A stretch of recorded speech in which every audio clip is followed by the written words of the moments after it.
smile on your lips. You feel a little bit off, a little bit tired.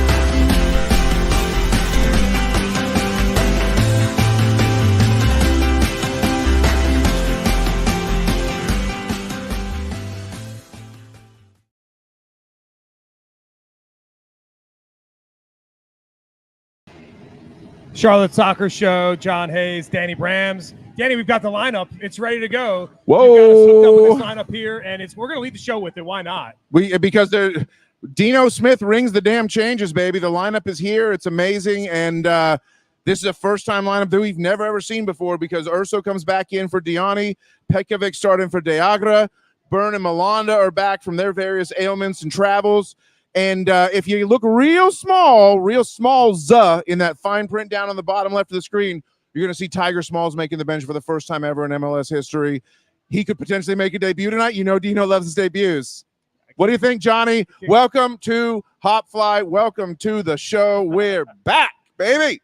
And we've got a special guest. We've got Logan from the CrownCast. He's here with us tonight on the show. Logan, first of all, I've got to say, man, you look dapper. You look like you've been hanging out at the winery all day. Right. Hey, first and foremost, thank you so much for having me. Excited to be here on the show. I have actually been at a winery.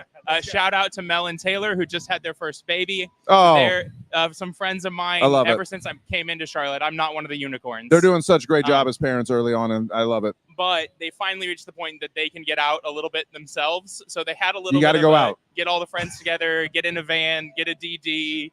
Go out to the winery. And because of some of the traffic that you guys might have experienced coming in tonight. It's a little crazy uptown in Charlotte tonight. Yeah, I ended up coming straight here to you guys. So just thankful to be here and thankful you guys. You look amazing. Cheers. You're dressed for yeah. a winery, and you came to a beer party instead. But thank you so much for being on the show. Big fan of the CrownCast. It's a beautiful Vienna lager that you have there, by the way. It is. This one is the High Time. Yes. The High Time it's one of those beers that, I don't know, it just looks good. You had the first one in a can. And I thought to myself, man, we got to get him a draft. High Time. Right, get this man a draft because there's that amber. When you see that beer, you really beautiful. So can I tell the story very briefly? Yeah, sure. That's just that I walked in here and got to shake hands really quick. First thing you did was go, "What beer can I get you?" And I went, first off, the hospitality, right? Well, Somebody knows their hospitality, but I said, I really like ambers, and that's a bit of an odd one. The sparkle that came into John's eyes, this fucking guy, as he went, just stop right there. I've got you. We don't have a green room for our guests, but we do have a beer cooler, and I think that's a fair enough trade, personally. So If it's too hot, we can go in the beer cooler, and we got beers in there too that we can hand out as well. I mean, my trailer's out back, right? I was. Danny, I got to tell you, man, it's a pleasure to see you. What are you drinking tonight? So I'm back on my IPA shit. I think if you remember, year one of the podcast was the IPA tour. And, I'm just trying to go back to my roots a little bit here. And so I'm drinking the Summer Crush IPA. It's a Fresh Drop Friday. I just told Jesse the bar, I'm like, every week it's like I fall in love with the Fresh Drop Friday, whatever it is. So I'm loving the Summer Crush. I'm back to my hazy IPA bullshit. Let's get it a little hazy tonight before this match. It's a crazy night. As you can tell, like the main focus of the town itself here, Charlotte, is kind of this giant mega concert going on at Bank of America Stadium. So it's a little bit of a quieter crowd for the Crown a little bit. And I kind of think that's good because we're down to the people that really care. It's not a night for casuals tonight. It's a good take. It's a good take. And it's never a night for casuals when Charlotte FC doesn't show up.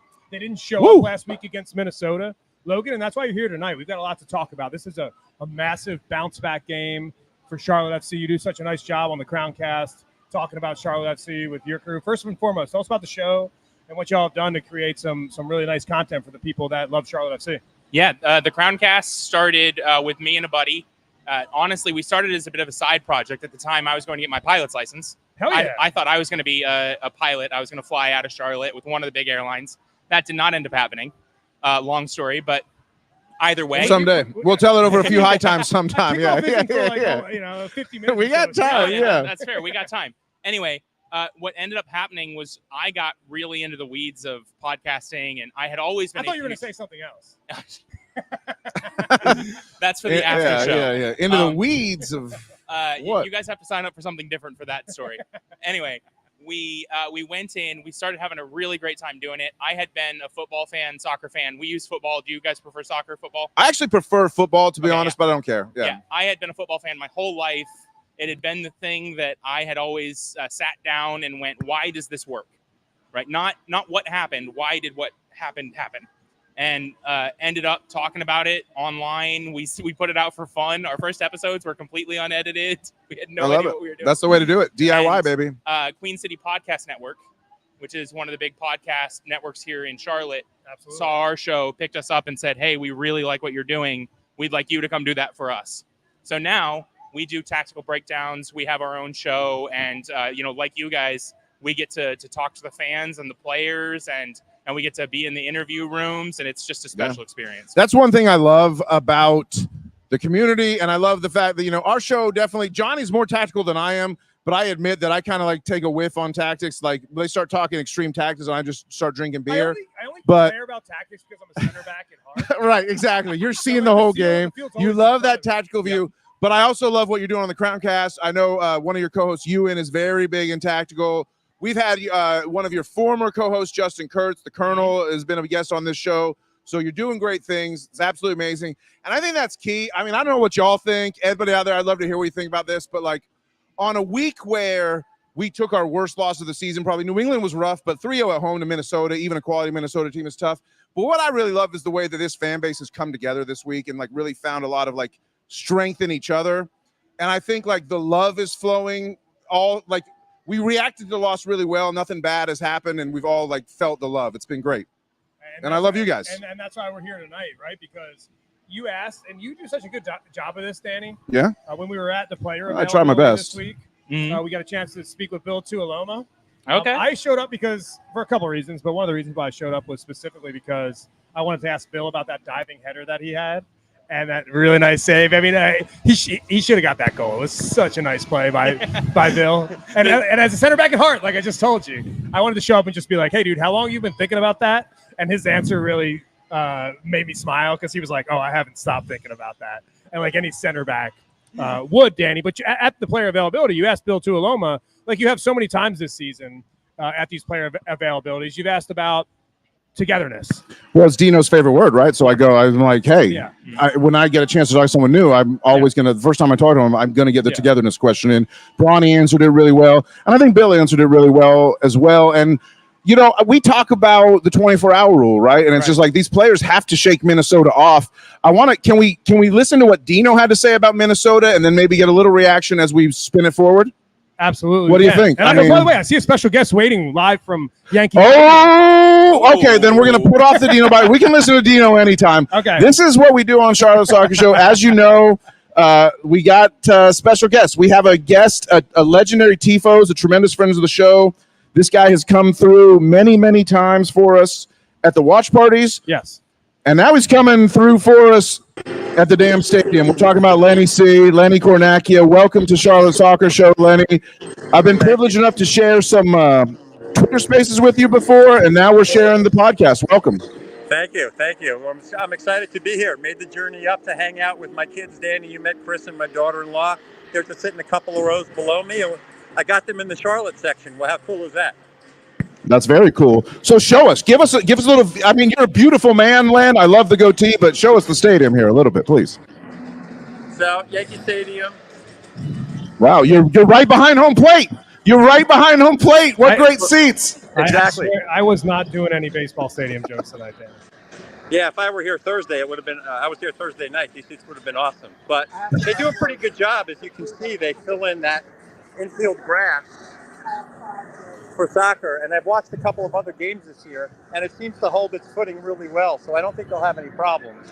It's a cool night here. It's about 50 degrees, and they expect some light rain maybe during the game, but I think the conditions are good. Lenny, I got to tell you that it's, you've been such a tremendous friend of the show for so long.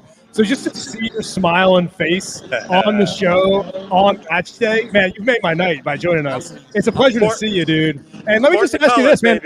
What's it like to be up in New York City repping the Crown? There are people here. I've met people walking into the stadium. There's probably about 50 or 60 people in the section so far, but we still got about 40 minutes or a half an hour to game time. So there'll be some more fans here, I think.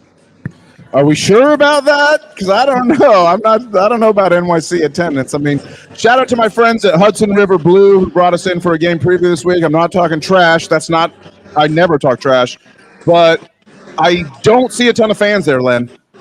What's that? Can you repeat that? I don't see a ton of fans there. Well, it's still half an hour before kick. Yeah, there aren't a lot, but it was a cold day, so typically they draw about 20,000 for their games. So maybe the weather's having something to do with it. I'll take some photos during the game and send them to you guys so you get an idea. Hell yeah.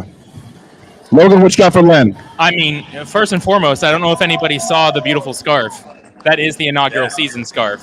So congratulations on having that inaugural. Oh, he's And tipping our it. boys There's no doubt in the about it. He field, knows the it. fans are up and clapping for him. I get to tell a little bit of a quick thing here, and that is I finally got to hang that scarf up in my home. I've never had a good place for it, so it's now finally properly displayed. And to see it now there at New York, it's gonna be fun. Yeah, It's a beautiful you scarf. hear the fans get started with the Charlotte FC chant. So we've got some vocal fans here. I expect we might make some noise. Now, Len, you're famous for you've brought family members who live in New York to Charlotte FC watch parties. Are they there with you tonight? Yes, they are here. Are they cheering for Charlotte? I don't know. I don't know yet. I'll have to watch because that'll dictate whether they come to any more games in Charlotte or not. I love it. Len, I got to tell you, it's been a pleasure to see you. Thanks so much for coming on Charlotte Soccer Show, the pregame show, live from HopFly. What's your prediction for tonight's match before you get out of here? We want to know what your official prediction is for tonight's match. What are you going to say? What's the score line? I think it's a 1-1 draw. That's my guess. 1-1 draw. Lenny says it's a 1-1 draw. It's a good prediction, Lenny. It's a smart prediction considering you're back in your hometown. You're trying to be nice to the New Yorkers. You're not trying to get your ass kicked at Yankee Stadium. All right, Lenny, I appreciate you, buddy. Have a great night. Great to see you. Thanks so much for joining Charlotte Soccer Show. All right, Pleasure, Lenny. It's great to see Lenny. I'm just screwing around, but hey, I'm from Philly. I know what happens. What a guy. We get a little drunk at these. Can I jump in on you real quick and say, what do you think the odds are that I love it. What do you think the odds are that the only chants you hear in New York are going to be Charlotte chants? Better than average, to quote Crocodile Dundee. Well, here's the New York deal. City. I'm going to be honest with you guys because the last time I sat here on a HopFly live pregame show and talked shit about an opposing fan base showing up to watch their team play, Charlotte FC didn't score a goal. They lost 1-0, and New England made us look silly. Shit talk has been bad for us on this show, so we try to avoid it. I'm coming in times. tonight with some humility. I'll put it out there now. I think Charlotte FC loses tonight. Whoa, I think wait a minute. I think that's the first time I've ever heard that from you. I think I have a tough time scoring goals tonight. There's Who is no doubt this about guy? that. I think Enzo Capetti is starting at the number 9 position, which to me is a major issue for this club because we all know Enzo Capetti can't score. Well, that's the question. Yeah. Is it a question? He doesn't have any goals.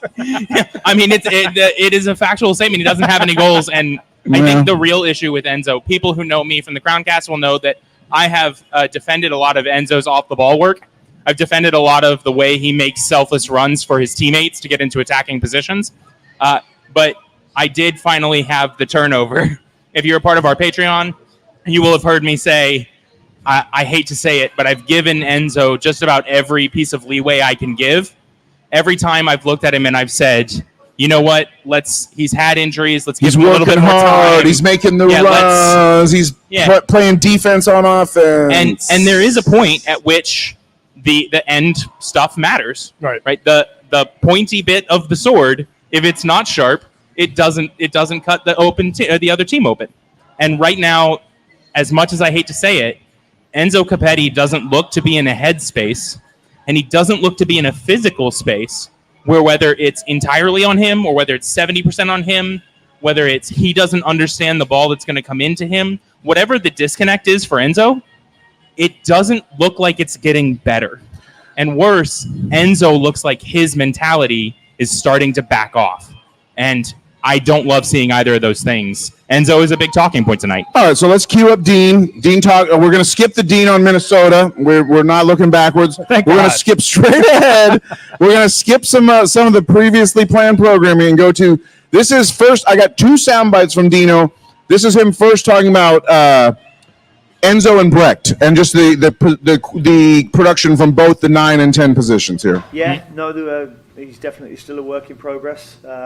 He's really enthusiastic, works really hard, but we just need to get him in the right places to get chances because we all know the currency's goals for any centre forward, and he's got to get in the areas where he's going to get chances and goals.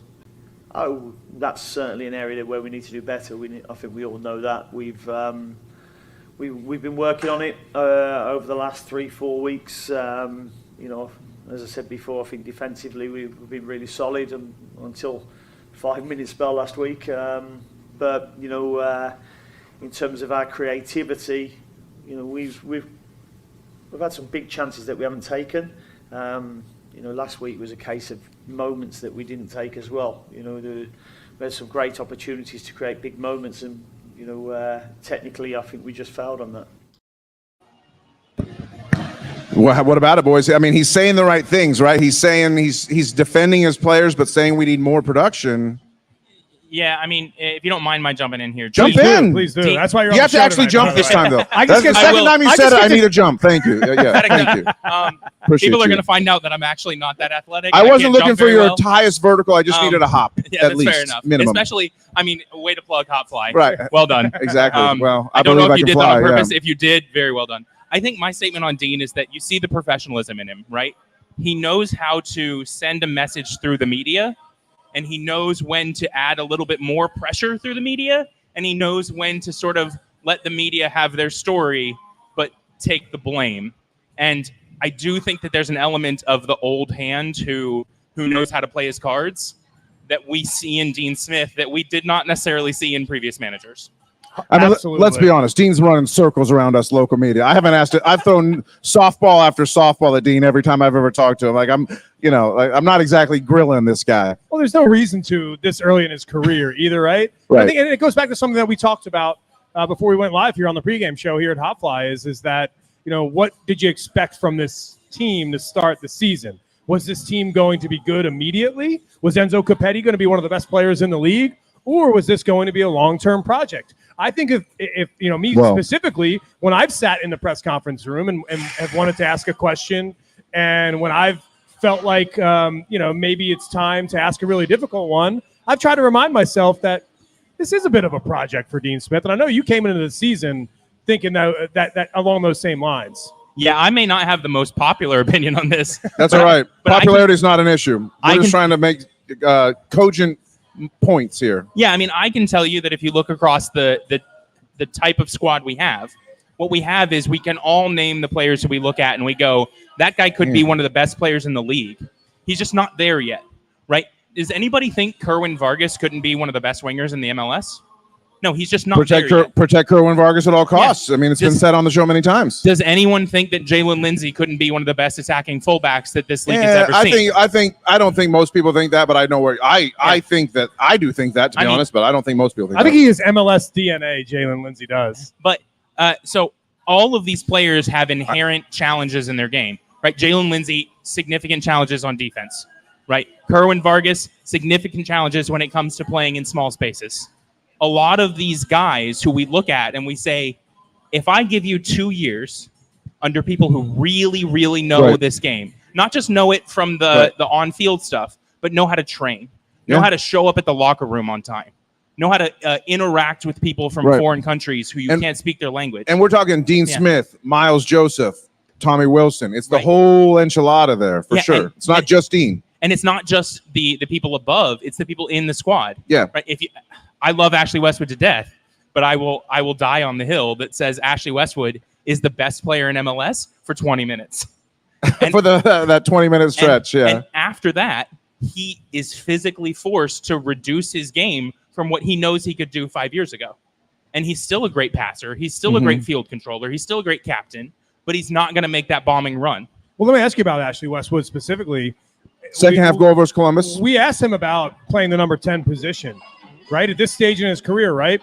If he can still bring it for 20 minutes, do you think that he could play the number 10 position and not worry about defense? Do you think he's somebody that I think about a Carlos Heel, right? A player that comes into the league that is just sent out there by the manager to create in the final third and has no responsibilities whatsoever other than that. Could Westwood do that for this club?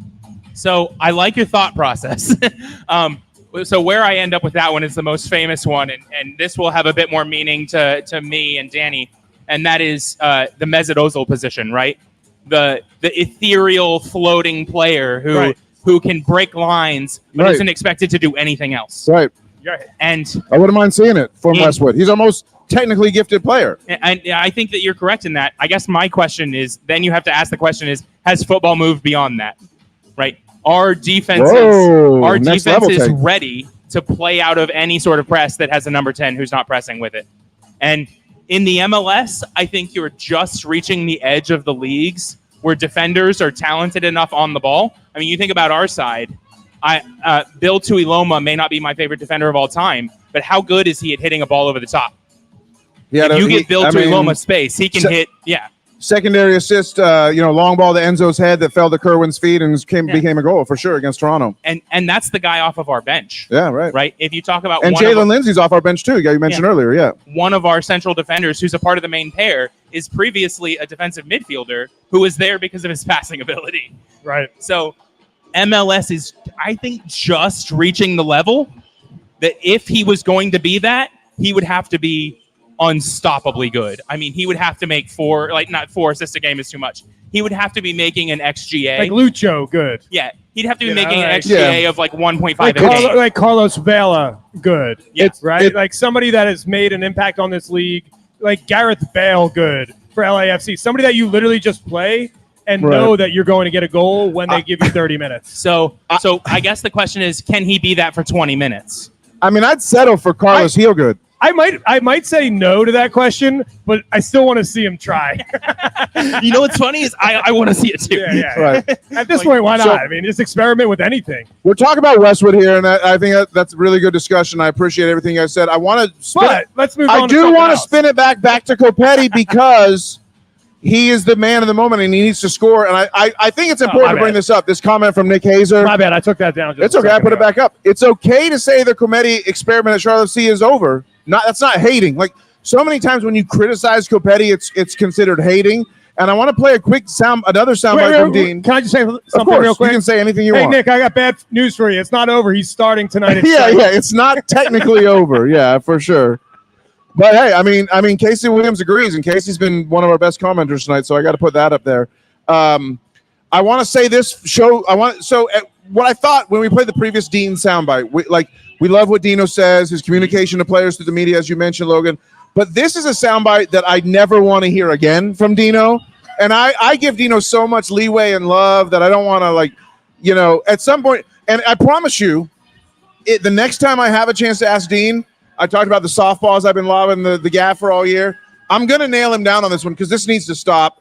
See if you recognize, the old Sesame Street bit, like one of these things is not like the other. We'll take a listen to this. It can be a bit of both at times. Enzo will tell you that he's had chances that he could have scored and should have scored. But there'll be times when he's made runs and he hasn't been seen. So it's always a little bit of both, but you'll see that at the top of the game with the likes of Haaland as well. He'll make lots and lots of runs and have chances and won't always take them. What we're trying to make sure he does is, he's in the right areas to get them chances, and then through all the work we do with him during the week, that he feels comfortable when he gets in them positions now. Hey guys, I got news for you, and I don't want us to be breaking news, 4-alarm fire emoji. We got a lot of news tonight. Enzo Copetti is not Erling Haaland, okay? Sorry, Dino, that comparison doesn't work for me. Enzo's never scored more than 11 goals in a season in his life, and that was with 75 million games in the Argentinian league. I don't care. Right now, Enzo is at best a work in progress, right? He's certainly a work in progress. He's not Erling Haaland. Yeah, there's no doubt about that. And listen, part of the Enzo Copetti debate, and I'm being tongue-in-cheek with a lot of my comments tonight, and it's because I'm just careful. That can get you in trouble. I don't have the strength anymore to do the real conversation that is Enzo Copetti. right. You've done it too many times. I'm just done with that. But I think there's an actual real conversation to be had about the service, right? Because let's talk about service. There isn't a lot of service to him. There's not a lot of crosses that are coming into the box. That's true. Have you circled that as something that maybe this club is lacking? And service to me is such a cliche, but legitimately balls into the box aerial balls into the box. It just feels like they're never happening for this club. Yeah, it's one of the things that we have circled. So, we use the highlighter, right? And if you go through the stats, everybody knows XG because XG is flashy. Right? You're expected to know XG at this point. And most people who are in the data world, I say everyone in the data world, most fans now are familiar with XA. Right. Anyone in the data world would not say everyone in the data world. I'll just say that because it's all about probabilities, not... I'm just saying. Statistically, 99.97% of people in the data world. No. XA is, I think, one of those metrics that you can go and you can look at. Sure. And it can lead you astray really quickly. So you can go and you can find XA numbers that are completely off the charts because what happens in a game is you'll have a lot of really good deliveries and you'll have a lot of mistimed runs or you'll have a lot of offsides things that take those numbers away that don't get counted. Right. But when you go and you watch the game and you add your eye test to the data, you can take that XA and you can often look at it and go, oh, wait a minute. Everything Charlotte creates right now is self-created. Why is Pat so good at getting shots? Well, it's because he literally forces two people off the ball by himself and pulls a shot. Some bully ball from Pat. Yeah. Yes, he can. Pat is somebody that can dribble 3 times and get a shot off. Yeah. Right. If you look at our Enzo's someone who can dribble 3 times and lose the ball to a defender, and then a counterattack goes the other way and scores against us. No. You might be holding on to that one too tightly, my friend. But we do clutch our pearls on this show.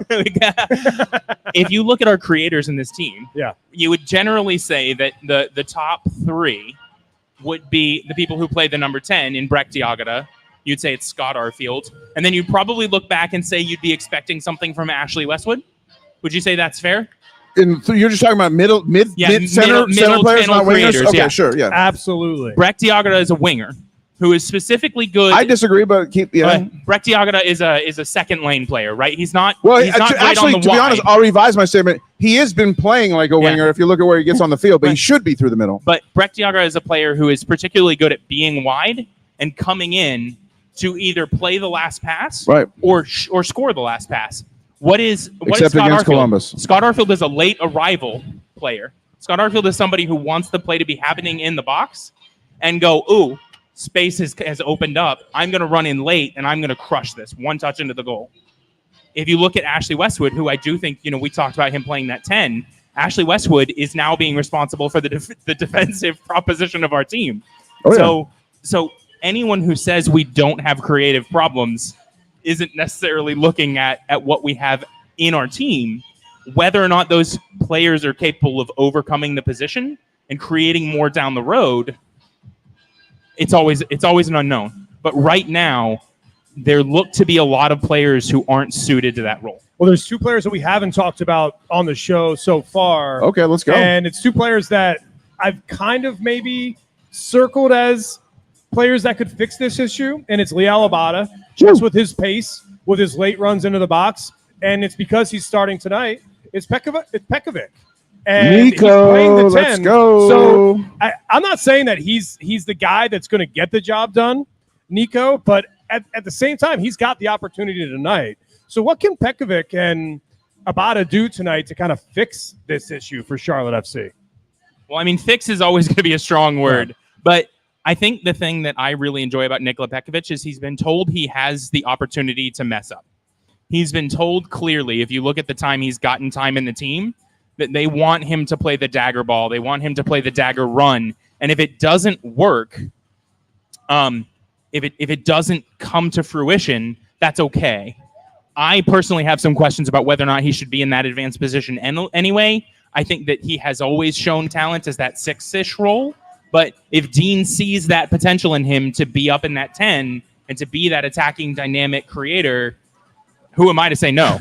I mean, what I honestly think this is and shout out to Casey Williams. Casey trying to produce the show, which we love. He's done a great job commenting all the show, so I'm going to give it to him. I'm not mad. I'm going to allow it, as Caitlin Casey, Kyle I'm a said. step ahead of you, baby. But we were already talking about $3 million Nicola right when you posted that comment. I'm going to say this. This is not an act of desperation. This is not an act of desperation by Dean Smith. I'm not going to go that far. But what it is, it's an acknowledgement that Brecht is not the guy, and I have to own that because Brecht is a guy that I predicted as our season MVP in the season preview show. I have to own that I've been completely wrong about that. I had my reasons for saying it. It's not something I pulled out of the back of my ass, but maybe the front of my ass. Who knows? But it's not happening. So Brecht is not the answer. We're going to have a DP center attacking midfielder signing in the summer at some point. We have to figure we got the money. So this is Dean trying to cover until then. And he's like, let's see if Nico can do it because in 2 weeks I'm going to have Ben Bender. And if Nico doesn't do it this week or next week, then Ben Bender's in and he's going to have the shot at the number 10 for 2 weeks. And it's like makeshift Band-Aid at this point until and then if Arfield might be healthy, we know Arfield's dealing with like old man disease at this point. It's not his fault, but he's been in the game for a long time. Yep. It is what it is. That's a good take, Danny. What do you make of it? I mean, when it comes to specifically Nikola Petkovic, there is a part of me that sees here's a young guy who could potentially morph to the position we need. And there's a part of me that thinks that Dean might be doing something really clever. And I want everyone to know this is like a really off chance. Like this is between Dean and Nikola Petkovic, whether or not this is actually happening. But the evolution of the more advanced 10 role, we talked about the fact you can't be a passenger anymore, right? Even if you are the showboater, you have to carry water for other people on the team. Nikola Petkovic knows how to do that. His time in the defensive midfield means he knows how to carry water. He knows how to make the hard runs. He knows how to track people. He knows how to do all of that stuff that puts pressure on the other team. And I have a little hint in the back of my mind that I'd love you guys to tell me if I'm crazy, that Dean might have said, wait a minute, I have a young, talented, technical, high-speed, high-energy midfielder who I already know is going to pressure the ball. He knows how to set up in a defense. I can potentially take a guy who knows how to make that defending from the front action, right? And I can teach him how to be a better attacker. I can give him another string to his bow. And I constantly wonder whether this is it's a fight in my own head, right? Whether this is here's a really talented guy who I think can solve the problem, or here's a really talented guy who I could be training to go on and be spectacular. Well, think about this. It's a very good take, and I agree with that analysis. I mean, really smart. I think you're spot on with that analysis. If you don't have the guy you want in the position, would you rather play the 21-year-old or the 32-year-old? I mean, let's just be honest, right? Yeah, absolutely. It's about the future at this point. It is about the future at this point. And it's not even about like the long-term future. It's just about MLS and its season being so damn long. Yeah. We got Leagues Cup coming up in a few months. You know, it's crazy. It's a marathon. It's not a sprint in MLS season, and you've got to make decisions like this and figure out who you have. And you only know who you have as a manager until you see him out there giving the minutes, playing those minutes, and you can decide for yourself with your own two eyes if this is a player that you think can contribute to your cause. I mean, I think you say something really clever there that you're right. When you have the minutes, use the minutes. Yeah. Right. Nikola Petkovic could be somebody who in the long term in Dean Smith's eyes sits in that. I mean, I tend to think of this midfield as a stagger, which is like a 6-8-10 more than a 6-6-8 or a 6-6-10 or a 6-8-8. Yep. Nikola Petkovic could be somebody who eventually fits into that 8 role where he slides in and he's got the legs to run and he can do the defensive stuff. That might be down the line. Right. I mean, Brecht has been playing the 10 like he was the 8 the whole time, so he might as well, at this point. But he's going to develop that ability to defend from the front and attack up with the squad while we have possession, while he's using that 10 role. So I really like what you say, and that if you have the time, use the time, right? Absolutely right. And now that we're about 15 minutes from kickoff, maybe we're probably 30, we're probably 30 20 minutes. It's 7:18. We got 20 minutes. 7:38. I say we're 25 minutes from 25 kickoff. minutes. We can look up MLS kickoff times. Have we gotten to the part of the show where we can start firing some takes yet about tonight? Because I think the show's been great. I think that what we've really done, and Logan, thank you for doing this. Make sure you check out the CrownCast. One thing that we've done is really just kind of take a look at this team from a big picture, right? And one thing, and I enjoy that. I really do. Don't get me wrong. But after I've had a couple beers and I'm thinking about tonight, and I'm starting thinking about a result, right? I just want to get hyper focused on tonight. Well, and ask myself, go ahead. Can I bring in the Rev here? Because he's commenting on the show. He's standing right next to us. And he's got a take. And you wanted a take. He's got a take. Yeah, thank you. Get in. Wait. Let him take my mic for a minute. Come over. All right. He doesn't want to do it. We're not going to force the issue. By the way, that's why Rev's great, tremendous friends of the show. because he's sitting there, he's commenting, he's really interested in what we're saying on the show, and he's right because I think about Bronico. I say, hey, if I need 3 points tonight, I think Brad Bronico is somebody I'd trot out there and just say, hey man, will us to get 3 points in this match, because there's two schools of thought as a manager. It's like, hey, okay, I'm planning my season. I'm seeing who we have. I want to use those minutes. But the other school of thought is like, there's no tomorrow. Like there is no tomorrow. We've got a match tonight. Yeah. Sometimes I have to make something happen now. Yeah. Yeah, and like and I think that Dean doesn't feel any pressure, right? So I think everything that we've discussed is correct. I don't think Dean feels in any way, shape, or form about what I'm about to say, which is anything less than 3 points tonight after a 3-0 loss to Minnesota is a failure. I think Dean Smith would take a draw tonight. I think he would. I think he would take 0-0, okay? And I wouldn't take 0-0. I have zero interest in a 0-0 tonight, but I think Dean Smith would take a 0-0. But I think Brant Bronico is a player, and I'm glad Rev brought that's what he does. Brant up. Is Brant Bronico is a player that is a road warrior, right? This is a match where it's like, hey, who do you want to start on the road? Like, who do you want to throw out there? Who wants to throw some weight around? Who knows how to play MLS? Who knows how to stick in for some tackles and maybe avoid a yellow card? Brant Bronico is the guy that can do that for you. I'm not saying he's the best player in the world. I just think there's a little bit of I won't call it miscommunication, but I think Dean Smith is starting to figure things out that we knew 16 months ago. I mean, I can weigh in on Brant Bronico, and that is you're not going to find anybody in the country, potentially, who works harder than Brant Bronico. And there does come a point in a team where working hard and being willing to go and be that guy who's there to connect with somebody who's in a tough situation matters a lot, right? On the road, Brant Bronico has shown that he's not going to get overwhelmed by the situation. He's not going to walk into foreign ground or opposing ground. I don't know. How would you say it? Threatening ground. I don't know. However you want to take it. He's not going to walk into that and enemy territory. Enemy territory. Thank you. It's the term is enemy territory. I was like, the reason how I came up with that is I thought about our Game of Thrones rural vibe. I was like, what would it be called if we were going somewhere? Let's go to enemy territory, dude. We're across enemy lines. One of my favorite things is because we all have these things where like we have word hiccups, and that is English is hard. English is hard. So when we go into enemy territory, one thing we know about Brant Bronico is he is not going to get smaller. In fact, Brant Bronico tends to get bigger. Yeah. He has the work effort. He knows that he has put in the time. He's put in the effort. And, whether or not his skills will translate to success, that's a question to see on the field. But we know he's not going to shy away from the challenge. 100%. And I love that. And for what it's worth, and I hadn't said this about Copetti either, I kind of have Copetti in that same category. Oh, where absolutely, it's like if I'm going to go to Harlem tonight and I'm going to go down a back alley and I'm going to have a street fight, I kind of want Enzo Copetti to be there with me. So I don't mind this start. I want you to know you're getting dirty looks from your co-host over there. I mean, he's got bleach blonde hair. He's going to be spotted by the people walking down the alley. Good. I bleach blonde Enzo is my favorite Enzo. Oh, for sure. Okay, and when he's bleach blonde, I'm like, I'm in. Okay. So can I just very briefly point that one thing Charlotte has been so fortunate to have is when you look at that number 9 position, we have never had a number 9 who is lazy. Never had it. We've never. We've had 2 big names in number 9, right? Both of them. What's the first thing you'd say about them? They're one of the hardest working people you've ever seen. Yeah.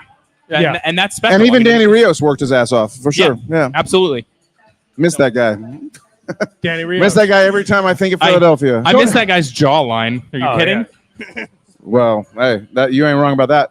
So we got about 15, 20 minutes to kick off. We've talked a lot about the offensive issues, and that's true. We need to get shots. We need to get scores. But we also gave up 3 goals last week at home. We're playing on a smaller, tighter pitch. Can we get a little defense talk here to end the episode? I'm going to tee it up with a Dino soundbite talking about how happy he is that Nathan Byrne is back. And then he also, great follow-up from tremendous friend of the show, Carol Walton. She asks him a little bit about what it's like to coach some of the English players. And, of course, Dino's got some jokes. We had a bit of a laugh with him this week.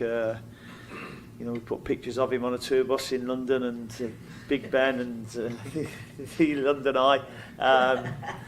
you know, anybody needs a tour guide in London, he's the man now. But no, it's great. It's great to have him back. You know, he's full of enthusiasm in the dressing room. He's an experienced player, and players listen to him. So it's good to have him back. Yeah, I was going to ask you. You know, you might not want to admit it, but are your English guys a little bit?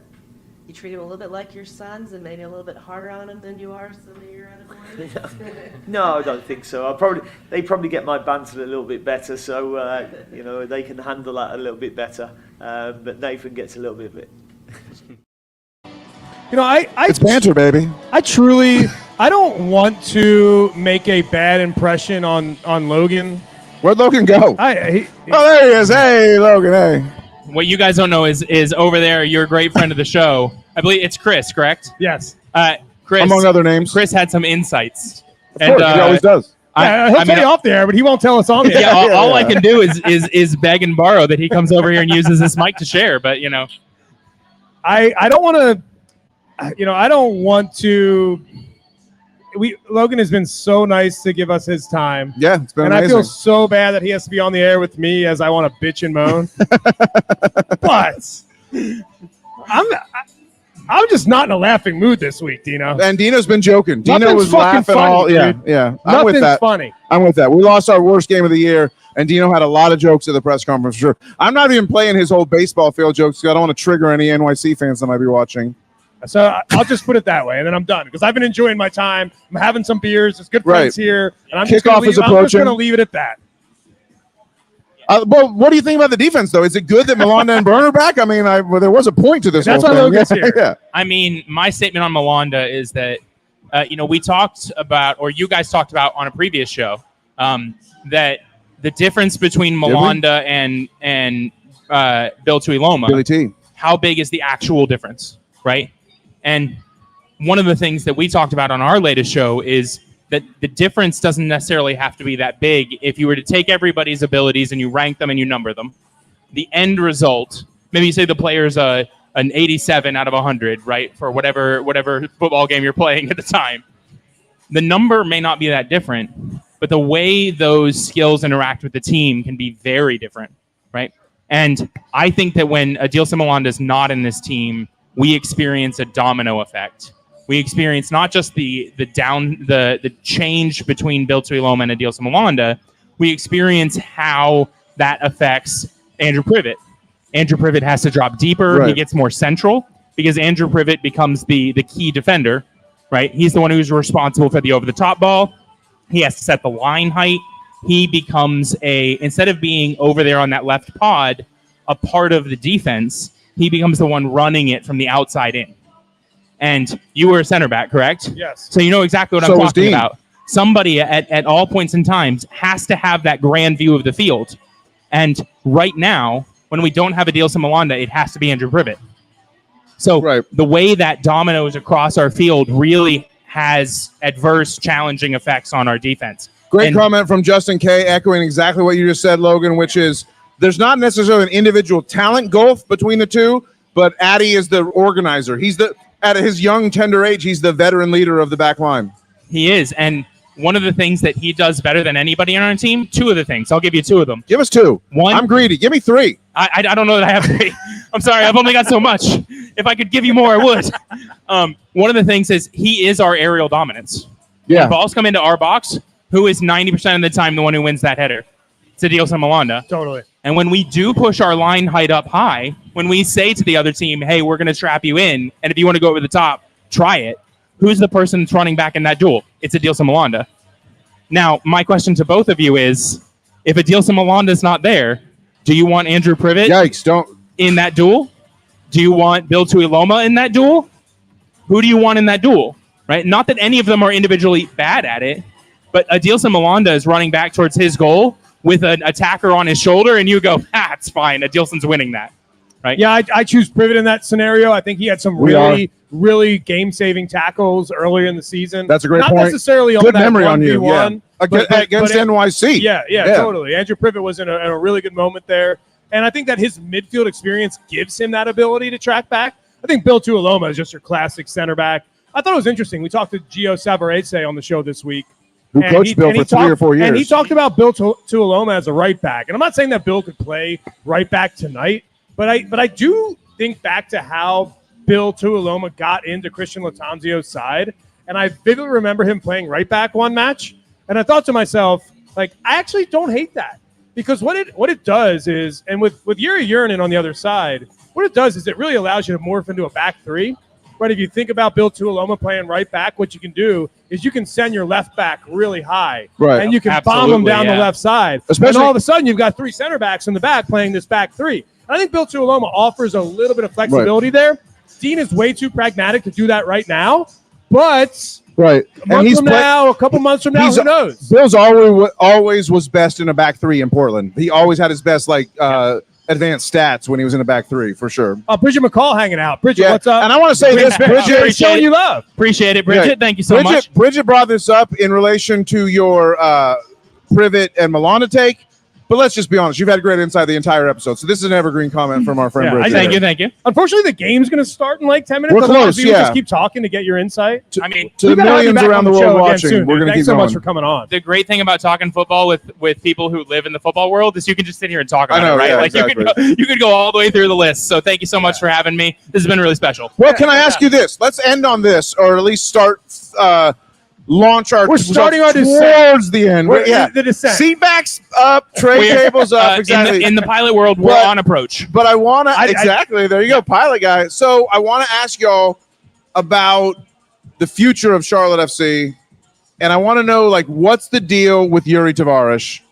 You know, like, this is a guy who we also think could potentially play the 10 if it got down to it, and Breck just wasn't doing it. Here's what Dean said about him ironically, in a response to a question from Bridget earlier at the press conference this week. And Dean had commented a few weeks ago, like, Yuri's kind of lost his place in the lineup because he was in the wrong positions. And so she was like, has he improved that since you last commented? Yeah, no, there's been improvement. He's a willing learner. We feel that he is one who can operate on the side or inside as well. He's just, for him, it's getting minutes and recognizing when to do what. But he's a young player still. It's his first season in the MLS as well. So it will be a softly approach with him. But long term, I think he'll be a really good player. So Tavares on the bench tonight, is he an impact sub? Yes. And it's because what he showed early in the season, I think, was electricity. Dean talked about playing defense. His front line playing defense. I think Yuri Tavares is very, very good at that. I think he's actually one of the best wingers on the squad just because of his length, right? He's so good at playing defense on the wing. When Charlotte FC loses possession, he can win it back quickly because, let's just be real, he's got long legs. And that helps the defender that plays on the wing. I think you set me up a little bit because I have a little bit of a weakness for Yuri's game. It's almost like Danny's a producer. Yeah, it's almost like Danny knows what's going on and wants to set people up. I really like Yuri Tavares, but I'm also somebody who will tell you to be cautious of your joy of Yuri Tavares. Yuri is a very talented, very dynamic. Love him. Very his talents expand beyond what you would expect a normal winger or a normal 9, which is where he previously was, right? When we saw him before down at Crown Legacy, he was existing in the 9 role. So I think that there is a world where Patrick Ajimong and Yuri Tavares have to look at each other and say, one of us is coming out of here with a shirt. And it might be a shirt that's for 30 minutes. If, let's say, Enzo Capetti really turns it on and you don't have to look at me like that.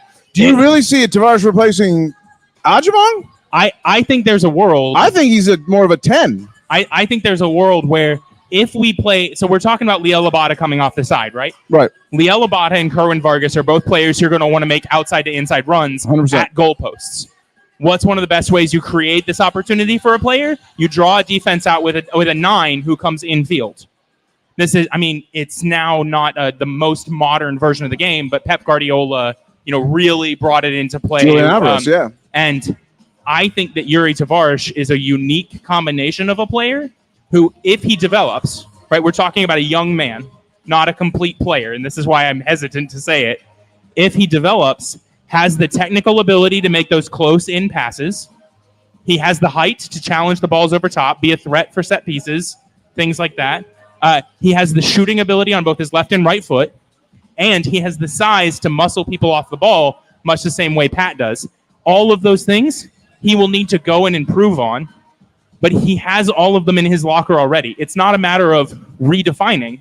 It's a matter of sharpening. You make a strong case, and he did play up top with Pat back in the Legacy days. So yeah, I thought it was really smart. It's a really good take. I think Tavares is somebody that showed early in the season that he can play all four positions. Right, if exactly. He needs to, right? Yeah. And I think he's a football player. That's the really quick and simple way to say it is that when you look at your bench and you try to decide who you want to put on the pitch, he's not a one-trick pony. He can do many different things. Also, I feel really bad because I stepped away from the original question, which is what can he do on the wing? That's fine. And answer that one next. And what he can do on the wing is be a threat. Yeah. I mean, the really simple answer to a lot of things is can he step up and be a threat? And he absolutely can. So Peppus is playing thanks to Mint City Music. Our boy Will in the back got the DJ going. People are starting to trickle in. The Kenny Chesney fans have all left, and now the Charlotte FC fans are showing up. We are moments away from kickoff, and I just got to say thank you to everyone who's been watching. Like, we are here to tell the story of this club and make, like, the only reason we do this show is to make Charlotte FC fandom feel more fun, and that's why we're here. Well, I appreciate you saying that. And one thing we need to do before we go is, Logan, tell the viewers where they can find you, what you got coming out this week, and what the CrownCast has in store for the Charlotte FC faithful. Yeah, absolutely. The CrownCast has been going since 2022. We have traditionally been the podcast that focuses in a little bit more on the tactics, where people are, what they're doing in those positions. And we have 2 shows every week. We have the Wednesday episode, which is dedicated to us cooling off a little bit from the game itself. Decompress. And we can go, we all watch it again. So myself, Ewan, and Josh usually do a rewatch privately. And we come back with that information of looking at how people have played and addressing concerns of the squad. If you want to go a little bit more, if you want some further insights, you can find us on Patreon at Patreon.com/TheCrownCast, where you will get us giving away our crowns and cards. We give out a crown to a player every game that we feel like exceeded our expectations or did a specific moment that really, brought out their skills. And we'll give. Who'd you give that award to after Sunday's match against Minnesota? You might not agree with this one. We specifically gave away one. Normally we would give away one apiece. We only felt like there was one who even vaguely deserved it. The one who we thought might have deserved it was Jalen Lindsay. Oh, yeah. Played great. The reason is because not only did he do a pretty good job moving forward, but he got tasked with being the defensive duelist. So he got held close into the 3, right? We're 3, so it makes sense. He got held close so that when the ball went over the top, Jalen could use his legs and run. Yeah. And Jalen's an incredible soccer player, and people need to recognize it. Yeah. He obviously has places to go in his game, but I think he stepped up to a hard challenge. So that's who got our crown in the last. The only crown I would have been given would be to the keeper of the flame, the guy in the night outfit who comes out and holds the torch pregame. He's the only one who earned anything that night. It's badass. Sure. It's so good. Like, It's so good. How do we get Danny Brams as the knight in that costume on a match night? I don't want it because it's not all about me, John. It never has been. I made my prediction already. I think it's 2-0 NYC FC. Danny, what do you have tonight? I got a 2-2 draw with the goals that make us feel good about going into a home game next week. So if I'm going to be a part of this, I have the benefit of having you're already a part of this, bro. You're in it. And I'm actually going to go with a 1-0 win. And I have my reason. My reason is I need those vibes right now, bad. My reason is I don't think Dean Smith is going to suffer another defensive shatter.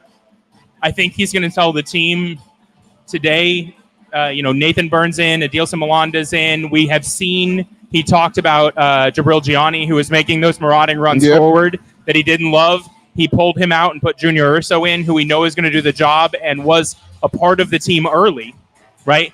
So I think he's told the team, you do not give one up today. That's your job. And then he's going to look at the attackers and say, go win one for us. I wasn't going to play this, but I got one more Dean bite just based on exactly what you just said. This is Dean about the mentality and the approach tonight, and then we'll have closing comments. I think my sense from the players is that they're hurting from last week. They were quite proud of their unbeaten run at the Bank of America Stadium, and they was disappointed with the result and the scoreline last week. So I think first and foremost they'll want to put that right. our training sessions this week have been, with the pitch smaller, just to get the players acclimatised to it, to have a sense of what it's going to be like when we go there. So the players are well aware of what's coming and how we need to play, to counter that. So, hopefully they'll be ready for that. There it is. I mean, he said exactly what you said, which is play more compact, try to hit him on the counter, invite a little pressure on the smaller field, and see what happens. Charlotte FC parking the bus tonight in the Bronx. Get hype. We've got the Jose Mourinho style of football coming in. Let's see if we can get a counterattack goal. I'd love to see a 1-0. Logan from the CrownCast. Cheers to you, bro. Thanks so much for joining on the show. Thanks for your time. Thank you again so much for having me, and thank you again for this high time. Oh, you're welcome. Yeah, if anybody's looking for that amber ale, Vienna Lager, correct? That's right, 100%. Yeah, he knows Wonderful. his beer. Logan knows his beer. He knows his wine too. There's no doubt about that. A big fan of a New Zealand Shard or a New Zealand Sauv Blanc. What's your wine? What's your go-to wine? So I actually am a big fan of ports. Oh, nice. I realize some people won't classify this into wine because it's a dessert wine, but I do. Yeah, the ports. I had the opportunity to be in Lisbon one time, and I got to try ports, and I've been on that train ever since. Hell yes. I love to hear that. We got tremendous friends of the show walking in. Matt Livingston here. The game's about to kick off. Let's go, boys. See you, Danny. As always. Let's do it. It's for the crown, baby. Hey, Matt. What's up?